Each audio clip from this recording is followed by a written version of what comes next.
우리가 3일 밤 예배 때마다 우리 예수님의 천국에 관한 비유의 말씀을 계속해서 살펴보고 있는데 오늘이 그 7번째 시간이 되었습니다. 오늘 본문의 말씀 우리가 너무나 잘 아는 그런 말씀이죠. 베드로가 예수님께 어떤 형제가 어떤 사람이 내게 죄를 범하면 내가 몇 번이나 용서하면 되겠습니까? 7번 하면 되겠습니까? 이렇게 질문을 한 겁니다. 지금 베드로는 주님께 칭찬을 받을 양으로 이런 말을 하고 있는 겁니다. 왜냐하면 유대인의 관습으로 전통으로 내려오는 그런 율법의 전승으로는 최대 3번까지는 용서해 줄 수 있을 때 그 이상은 용서하지 않아도 된다. 이런 그런 어떤 전통이 오고 있기 때문입니다. 그런데 사실 이 3번 같은 사람이 같은 죄를 범했을 때 말이죠. 3번 용서해 주는 게 쉽습니까? 한 번도 어려운데 3번 어려운 거예요. 그런데 지금 베드로가 은혜를 많이 받은 거죠. 주님, 제가 7번 용서하면 어떻습니까? 이렇게 된 거예요. 여러분은 같은 사람이 계속해서 자기에게 3번씩이나 죄를 범하면 참을 수 있겠습니까? 참는 정도가 아니라 7번을 계속해서 잘못을 저지르는데 계속 됐다. 그럴 수 있지 뭐 괜찮아. 이렇게 용서하는 사람이 있다면 이 사람을 정상적인 사람으로 그렇게 보지 않을 거예요. 바보든지 이건 뭐 좀 모자라는 사람이다. 아마 이렇게 생각들을 할 겁니다. 그런데 지금 베드로가 같은 사람에게 7번을 당하고도 용서한다면 이렇게 말하자면 실상은 자기가 그렇게 지키기 어렵다는 것을 잘 알고 있으니 자기 자신도 잘 알고 있어요. 그런데 어쨌든 7번 내가 용서한다면 이만큼만 한다면은 내가 그래도 세상 사람들보다 다른 유대인들보다는 더 나은 것 아니겠느냐 이제 이런 뜻이죠. 그런데 예수님께서 도무지 상상을 초월하는 말씀을 하십니다. 예수께서 이르시되 내게 이르노니 7번뿐만 아니라 7번을 7번까지도 할지니라 이렇게 말씀한다. 구태여 계산을 하자면은 490번까지 이렇게 용서하라는 말인데 사실 이 말씀은 숫자를 말씀하는 게 아니라는 거 우리가 잘 알지 않습니까? 만일 베드로가 490번까지 하면 되겠습니까? 이렇게 물었다면 주님은 490번을 4,900번이라도 용서하라 이렇게 말씀하셨을 거예요. 그러니까 이것은 끝까지 용서하라. 끝없이 용서라는 말이고 용서하는 일에는 제한이 없다. 이 말씀을 하고 있는 겁니다. 그런데 어떻게 이게 가능하겠느냐라는 거예요. 만일 지금 여러분들이 저를 보고 말이죠. 목사님은 지금 우리에게 끝까지 용서하라고 그렇게 가르치시는데 실제로 목사님은 그런 삶을 살고 계십니까? 그렇게 살지는 못했을지라도 이 설교 후에는 이제부터는 그렇게 살 겁니까? 이렇게 물으신다면 그렇게 묻지 마세요. 그렇게 묻지 마세요.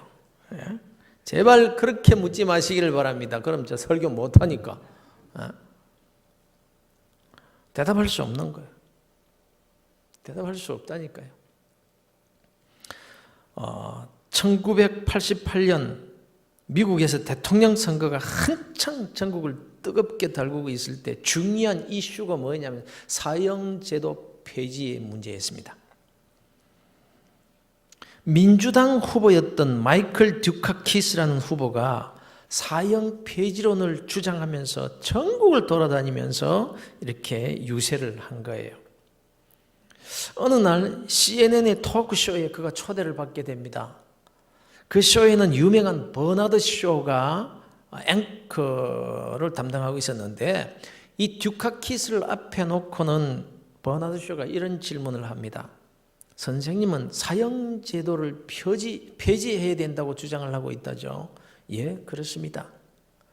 참 훌륭한 일을 하십니다. 그런데 제가 하나 묻겠습니다.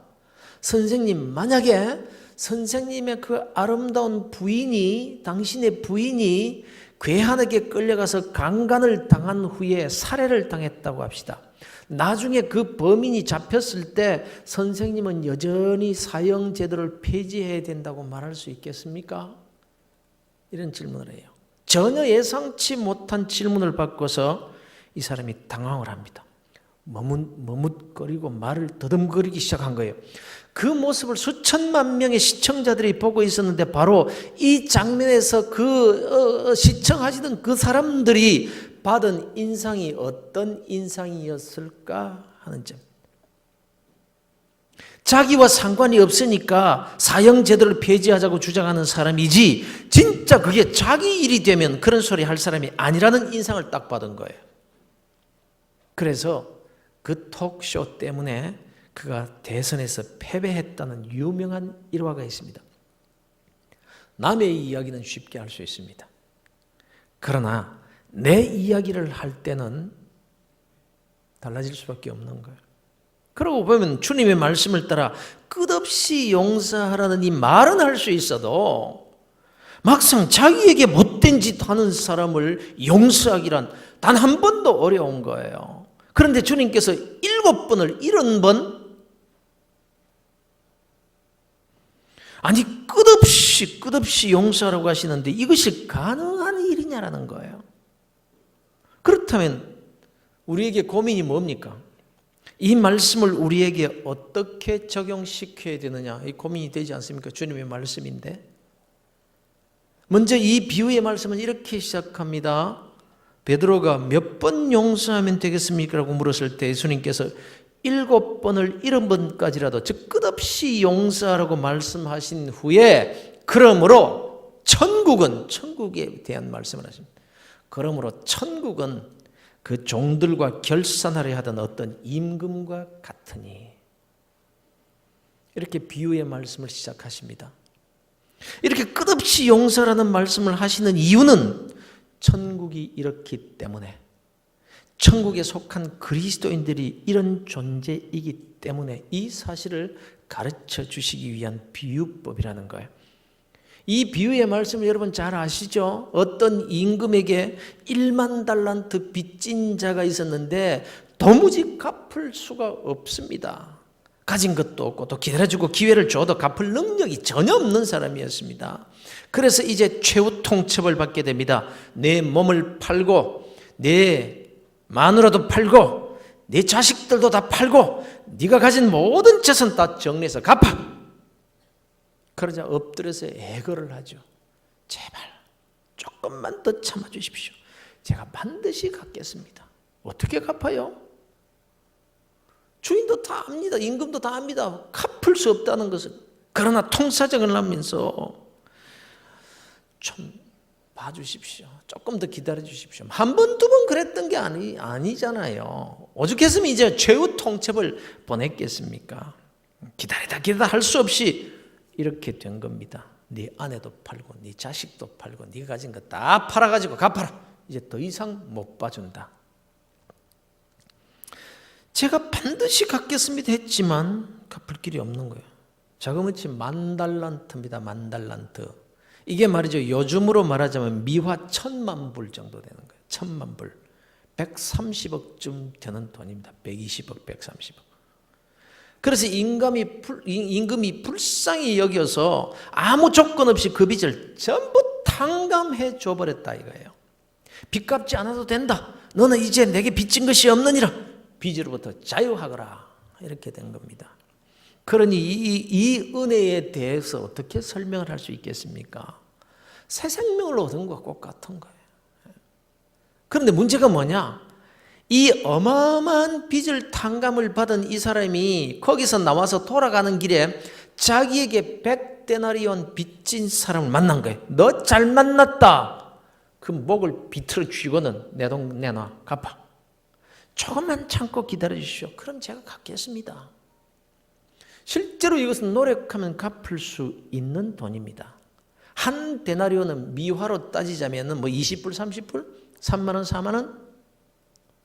하여간 한 데나리온은 그 당시에 보통 하루 일꾼의 하루 품삯이었습니다. 그 20일만 일해도 200데나리온 아닙니까? 그럼 100데나리온 빚졌단 말이에요. 이건 한 달만 부지런히 일해서 아끼면 갚을 수 있는 돈입니다. 그래서 기다려 주시면 부지런히 일해서 내가 꼭 갚겠습니다. 이렇게 사정을 한 건데 이 사람이 안 돼 하면서 그에게 100데나리온 빚진 사람, 그 사람을 끌어다가 감옥에 가두어 버렸다. 이런 얘기입니다. 이 사실을 주위에서 본 동료들이 너무 딱해서 임금에게 자초지종 이야기를 했고 이 사실을 임금이 듣고는 경노한 거예요. 그놈 잡아들이라 다시. 불러놓고는 이 악한 자야, 너는 10,000달란트를 탕감받았는데 내게 빚진 동료의 100데나리온 그거 탕감해 줄 수 없다냐? 이런 악한 놈이 어디 있나? 내가 네게 탕감해 준 거 취소다. 다 갚아. 이작자를 다 갚을 때까지 감옥에 쳐넣어라. 이렇게 됐다 이겁니다. 자, 여기에서 이제 생각해 보십시다. 주님께서 이 비유의 말씀을 통해서 우리에게 도대체 뭘 말씀하시고자 하는 겁니까? 그러므로 천국은 그 종들과 결산하려 하던 어떤 임금과 같으니. 천국에 대해서 말씀하시는 거예요. 천국은 어떤 자가 들어가는 곳인고 하니 천국의 임금이신 하나님이 어떤 분이시냐 하면 천국에 대해서 말씀하십니다. 주님, 우리가 형제를 몇 번이나 용서해 주면 되겠습니까? 7번이면 될까요? 몇 번이냐고? 내가 숫자로 얘기하지 않고 비유로 한 가지 얘기를 해주마. 이 얘기를 들어보고 숫자는 네가 정해라. 이러시면서 먼저 내가 내 형제를 얼마나 용서하면 되느냐고 묻기 전에 네가 이미 받은 그 용서에 대해서 생각할 줄 알아야 되느니라. 너는 10,000달란트를 탕감받은 자니라. 도저히 용서받을 수 없는 자임에도 불구하고 하나님께서 무조건 너를 용서해 주셨느니라. 내가 어떤 존재인지, 내가 어떻게 구원을 받아 천국 백성이 되었는지 잊으면 안 되느니라. 누군가가 내게 잘못할 때마다 너를 용서하신 하나님을 생각하며 살아야 되느니라. 지금 이 말씀을 하고 있는 거예요. 그런데 우리가 이 사실을 다 잘 알고 있습니다. 내가 하나님으로부터 받은 용서의 크기는 따질 수가 없다. 내 모든 원죄와 자범죄를 용서받되 아무 조건도 없이 이유도 없이 그저 하나님의 은혜로 내 죄를 다 탕감받고 내가 구원받았다. 이거 다 잘 압니다. 그 예수 믿는 사람이랑 그리스도인이라면 다 잘 압니다. 그렇지만 하나님은 나를 그렇게 용서하시고 받아주신 것이 사실입니다만 나는 하나님이 아니라 나는 사람이기 때문에 아직도 여전히 죄인의 성품을 가지고 사는 사람이기 때문에 그런 용서를 하면서 살 수 있는 존재는 아니지 않느냐. 그렇죠. 사실이죠. 근데 잘 알지만 그게 우리는 잘 안 된다 이거예요. 집에서 남편과 아내가 왜 싸웁니까? 별것도 아닌 것 가지고 티격태격. 대부분 그 알량한 자존심 때문에 싸웁니다. 무슨 큰일이 난 것처럼. 같이 TV를 잘 보다가 저 탤런트 참 연기를 잘해. 그럼 옆에서 난 저 탤런트 싫더라. 난 좋은데 좀 같이 살아라. 이래가지고 그냥 내 그 말 아니잖아. 이래가지고 막 티격태격 막 싸우고. 남편이 소파에 앉아서 리모컨을 가지고 TV 채널을 여기저기 막 돌리고 있습니다. 아내가 옆에서 TV에 뭐가 있어? 하고 묻습니다. TV 뭐 있어? 채널을 막 돌리고 하는 말이 뭔지.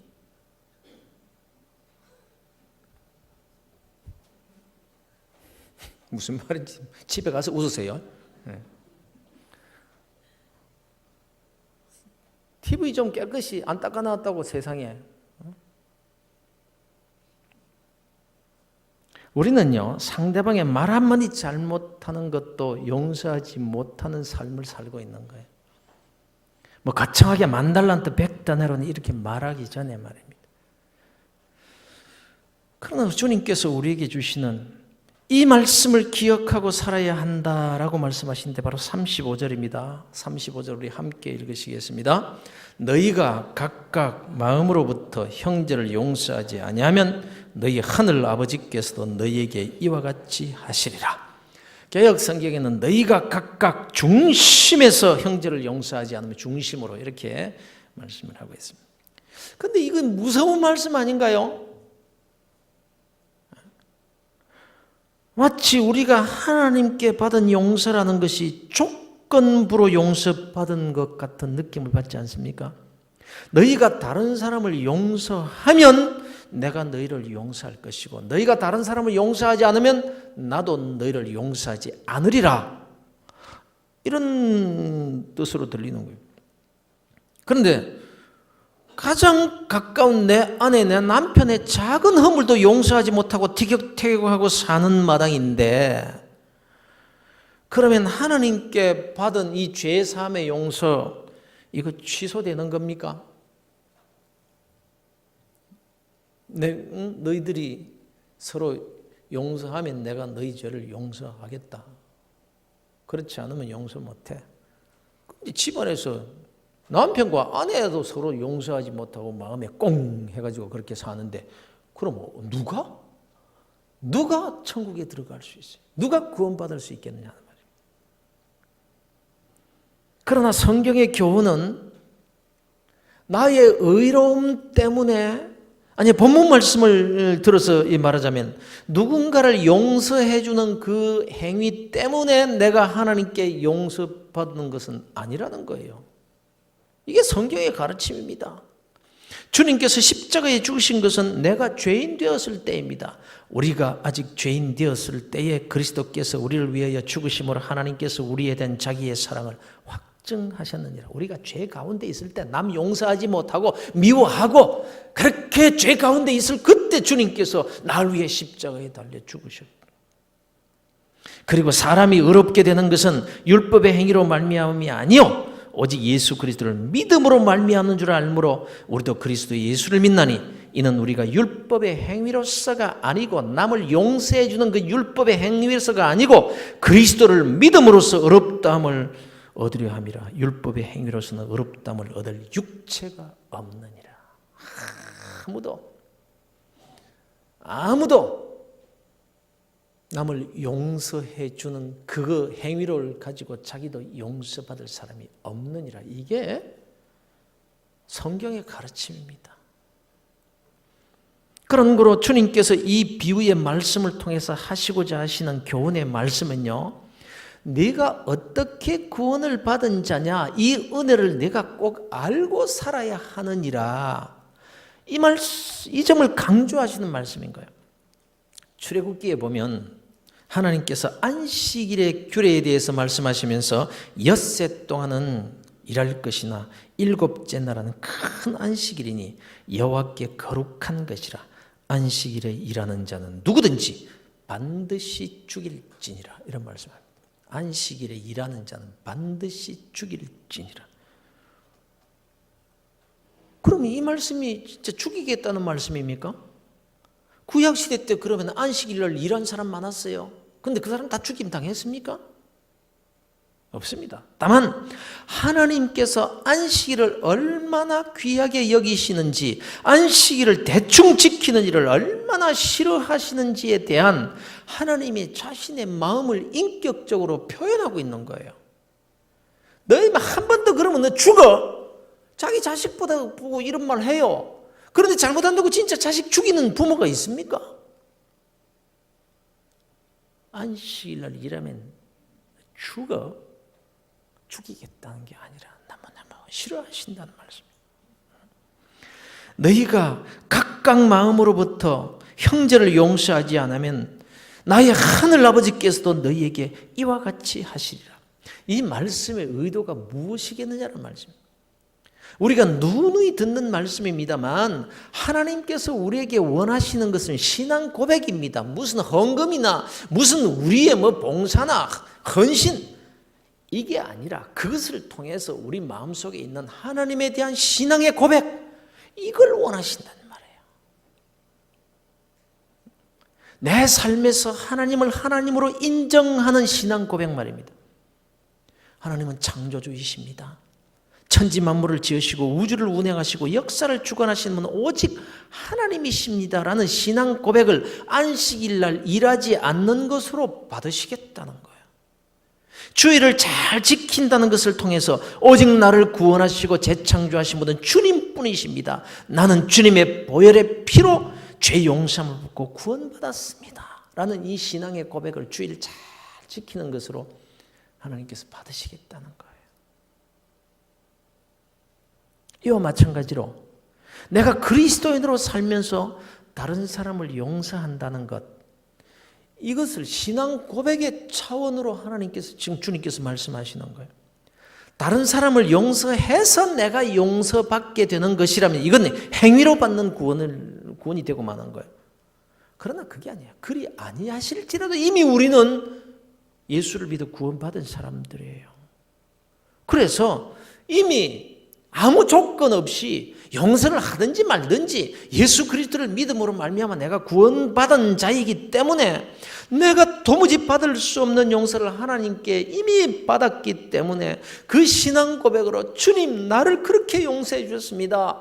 도무지 용서받을 수 없는 나 같은 죄인을 위해서 주께서 십자가에 죽으셨습니다. 감사합니다. 나는 그 은혜로 아무 조건 없이 그 은혜로 나는 구원을 받았습니다 라는 신앙 고백으로 나도 너를 용서하겠다. 그걸 주께서 원하시는 거예요. 이 태도로 살아주기를 주님께서 원하십니다. 사랑하는 성도 여러분, 오늘 이 말씀은 구원에 관한 말씀이 아닌 거예요. 옥에 가두겠다는 말씀이지만 가만히 보면요, 옥에 가두겠다라고까지 말씀하셨지 거기서 죽게 하시겠다라든가 영원히 옥에서 끄집어내지 않으시겠다 이 말씀을 하시지 않아요. 그냥 처음부터 그토록 10,000달란트 은혜를 그냥 탕감해 준 그 은혜를 주신 우리 하나님께서 그 다음에는 용서 안 해주시겠습니까?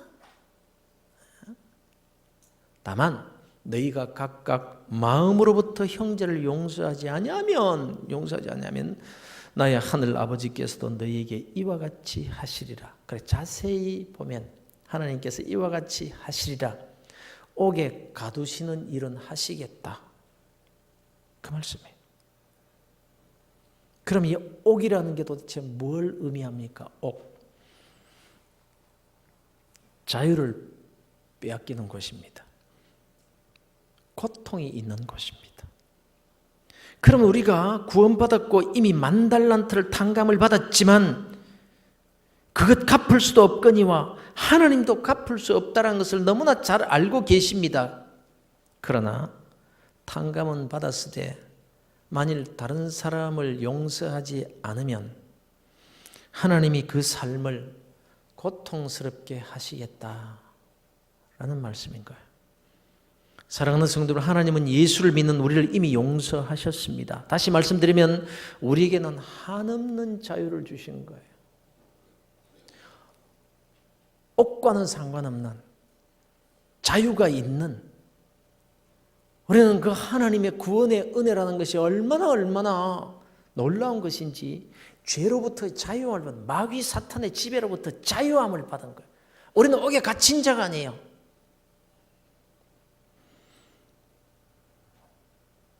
그런데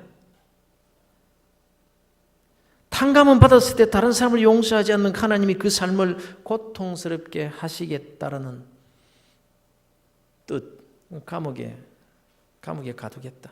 너 자유 그거 빼앗아 버리겠다.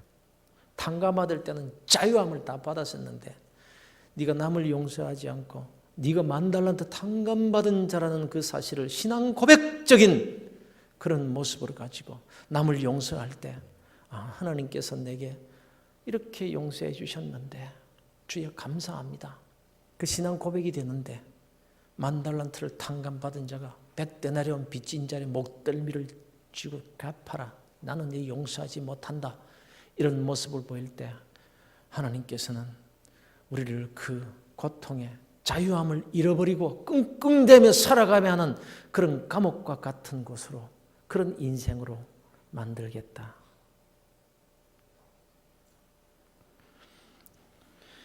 여러분, 빚진 자의 심정, 한없이 우리에게 그 죄의 빚으로부터 자유를 주셨고 평안을 주셨는데 다시 빚진 자의 심정으로 돌아가 버리면 어떻게 됩니까? 여러분, 빚진 자의 심정은 빚지고 빚쟁이에게 시달려 본 사람만이 제대로 알 수 있겠습니다만은 그 고통은 말로도 알 수 없는 거예요. 빚쟁이가 조여되면요, 차라리 죽는 것이 낫다고 생각이 되는 겁니다. 그런데 그게 하루아침에 해결이 싹 돼버렸지만 탕감을 받아, 탕감을 $10,000를 그냥 수백억 되는 돈을 다 탕감을 받아버려요. 전혀 상상치도 못했는데 아무 조건도 없이 싹 빚이 없어져 버렸을 때 그 자유함, 날마다 빚쟁이에 쫓겨가지고 잠도 잘 맞지 못하고 새우잠을 자다가 다 없어져 버렸어요. 그 자유함, 편안하게 잠잘 수 있는 그 자유함, 상상도 할 수 없는 평안을 의미하는 겁니다. 그런데 하나님이 이 큰 은혜를 우리에게 값없이 주셨습니다. 그래서 그 평안과 자유를 누리게 하셨고 말입니다. 그런데 이 은혜를 모르면, 이것이 하나님께로부터 값없이 받은 은혜라는 사실을 잊어버리고 그 신앙 고백이 없이 살면 하나님이 섭섭해 하신다는 거예요. 빚이야 탕감해 주었고 죄는 사해 주었을지라도 이 신앙 고백이 없이 살면 그 자유, 그 평안을 누릴 수 없게 된다는 겁니다.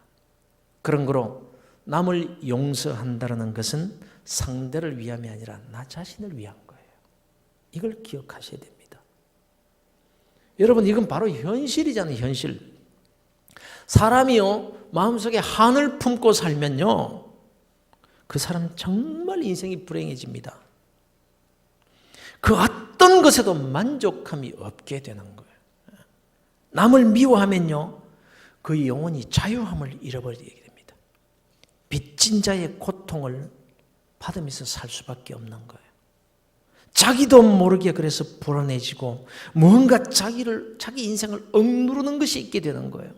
가정에서 부부가 함께 살아도 서로의 허물에 대해서 용서하지 못하고 마음의 미움으로 그것을 품어버리면 하나님께 죄로부터 탕감받을 때 얻은 그 자유와 기쁨과 만족과 누림을 잃어버리게 되는 거예요. 옥에 갇힌 자와 같이. 그래서 생각해 보세요.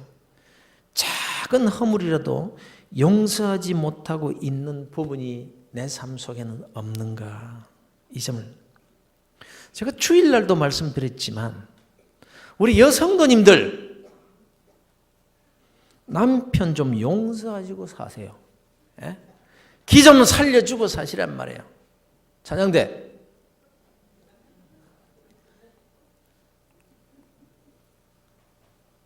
남편을 위해서가 아니라 나 자신을 위해서. 내가 자유함을 얻게 하기 위해서. 내가 자유함 가운데서 단잠을 잘 수 있는 그런 인생이 되기 위해서.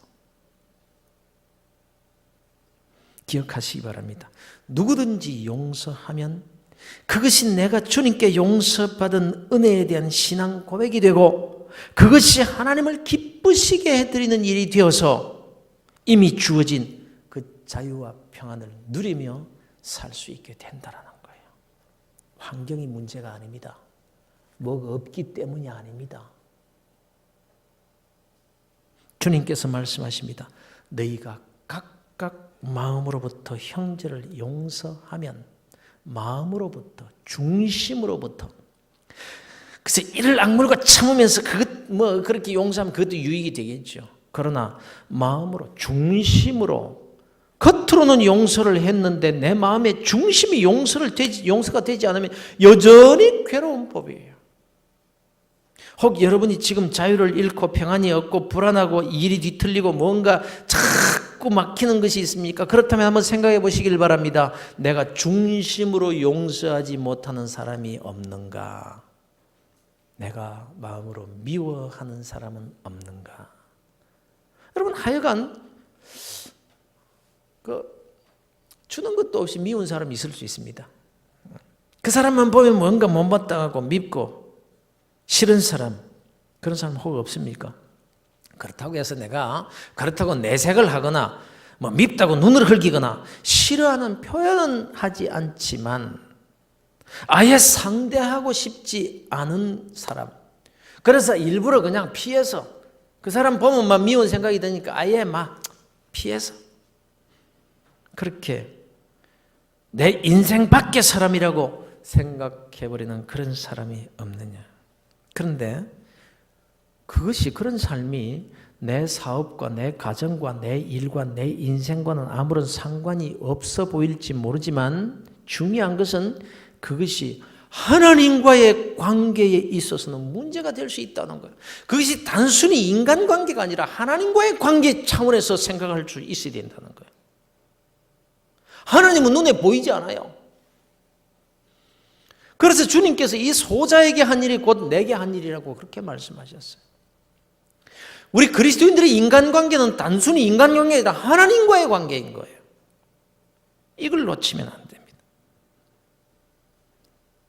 그러므로 하나님과 막힌 그 어떤 담을 허는 방법 중에 중요한 방법의 한 가지가 뭔가냐면요, 인간관계에 맺힌 것을 푸는 일입니다. 그게 하나님과의 관계를 푸는 일이에요. 그러니까 인간관계의 일이 결단코 인간관계의 문제가 아니라 사실은 하나님과의 관계의 문제가 되는 것인지라 우리 그리스도인들은 이게 너무너무 중요한 거예요. 여러분, 미워하는 사람과 미움을 받는 사람 중에 누가 더 손해일 것 같이 생각됩니까? 미움을 받는 사람은요, 그저 발 뻗고 자도, 미워하는 사람은 자유를 잃고 평안을 잃고 하나님의 축복까지 손해를 보게 된다는 것을 기억하셔야 됩니다. 너무너무 미워서 아이고 저 자식 그냥 손모가지나 턱 부러져 버리라 막 이럴 때 그 사람의 손모가지가 부러지는 것이 아니라 그 사람은 그 손모가지 갖고 테니스 잘 치고 밥 잘 먹는데 오히려 내 마음의 손에 병이 들어요. 그래서 평안이 없어지고 내 속에 있는 그 미움이 나도 모르는 무거운 짐이 되어서 내 인생을 짓누르게 되는 겁니다. 그러니 누구든지 다 용서해버려야 되겠는데 그게 잘 안 돼요. 내 힘으로는 안 됩니다.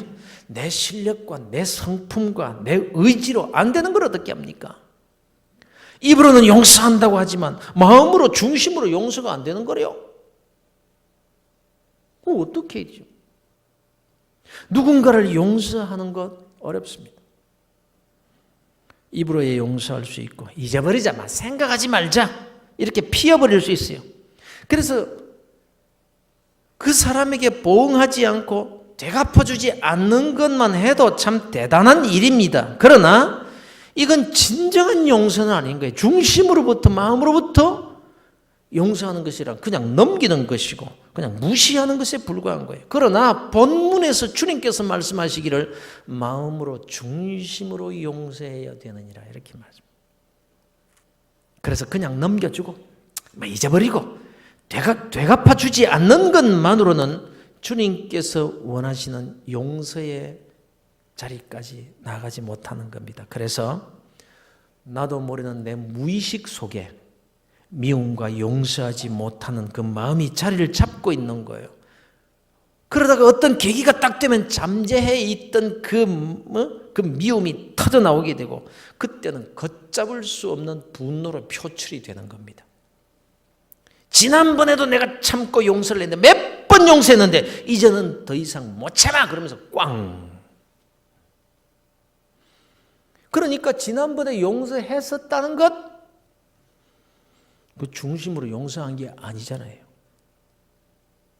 용서했으면 지금 또다시 그게 튀어나올 리가 없잖아요. 그래서 주님께서 말씀하시는 거예요. 하나님께서 내 죄를 어떻게 용서해 주었는지를 생각하라. 내가 10,000달란트를 탕감을 받았는데 100대 내려온 빚진 자를 용서하지 못하는 것 같은 삶을 하나님께서 얼마나 싫어하시는지를 생각해 보라. 그럼 어떻게 용서하는 삶을 살 수가 있을까요? 여러분, 우리는 소극적인 용서에서 적극적인 용서로 바꿔야 된다. 이겁니다. 주님께서 하신 말씀을 다시 한번 되새겨 보십시다. 마태복음 5장의 말씀입니다. 나는 너희에게 이르노니 너희 원수를 사랑하며 너희를 박해하는 자를 위하여 기도하라. 이같이 한즉 하늘에 계신 너희 아버지의 아들이 되리니 이는 하나님이 그 해를 악인과 선인에게 비추시며 비를 의로운 자와 불의한 자에게 내려주심이라. 너희가 너희를 사랑하는 자를 사랑하면 무슨 상이 있으리요? 세리도 이같이 아니하느냐. 누가복음 6장의 말씀입니다. 그러나 너희 듣는 자에게 내가 이르노니 너희 원수를 사랑하며 너희를 미워하는 자를 선대하며 너희를 저주하는 자를 위하여 축복하며 너희를 모욕하는 자를 위하여 기도하라. 오직 너희는 원수를 사랑하고 선대하며 아무것도 바라지 말고 구워주라. 그리하면 너희 상이 클 것이요 또 지극히 높으신 이의 아들이 되리니 그는 은혜를 모르는 자와 악한 자에게도 인자하시니라. 너희가 하나님의 아들이 아니냐. 그러니 하나님 따라서 좀 해봐라.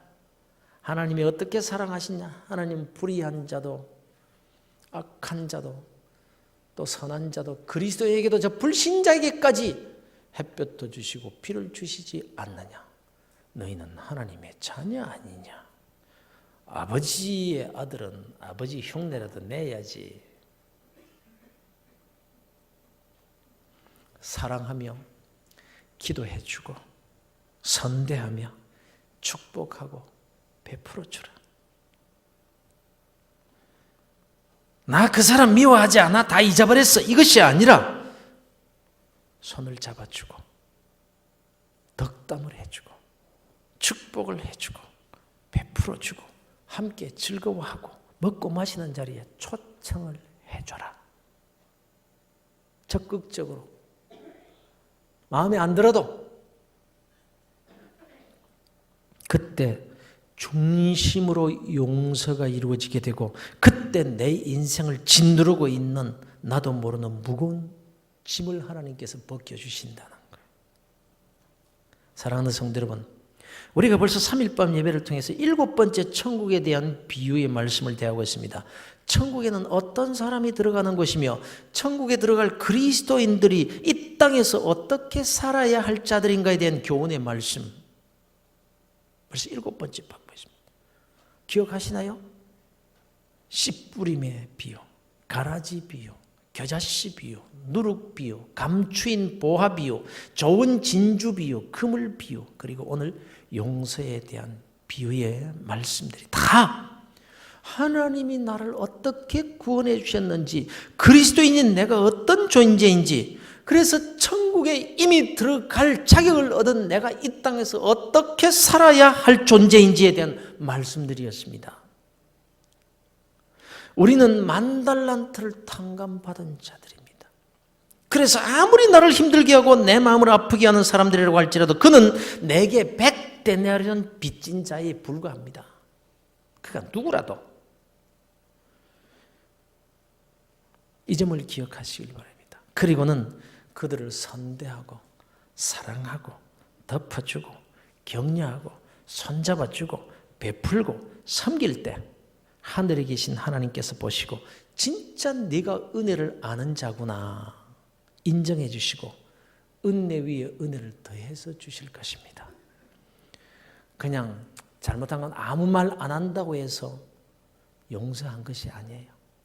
가만히 내버려 둔다고 해서 용서한 것이 아니라 내 중심으로 용서의 자리까지 나아가기 위해서는 적극적으로 사랑하고 손잡아주고 격려해주고 그렇게 해줄 때에 내게 진정한 죄로부터 자유함, 10,000달란트를 탕감받을 때 하나님으로부터 받은 그 엄청난 자유함, 그 자유함을 누리게 되고 나를 짓누르고 있는 그 짐을 벗어 던질 수 있게 된다라는 것입니다. 특히 만달란트의 빚을 탕감받을 때 얻었던 그 자유, 그 기쁨, 그 만족과 감사의 삶을 누리며 사는 복된 그리스도인들 다 되시기를 우리 주 예수 그리스도 이름으로 축원합니다.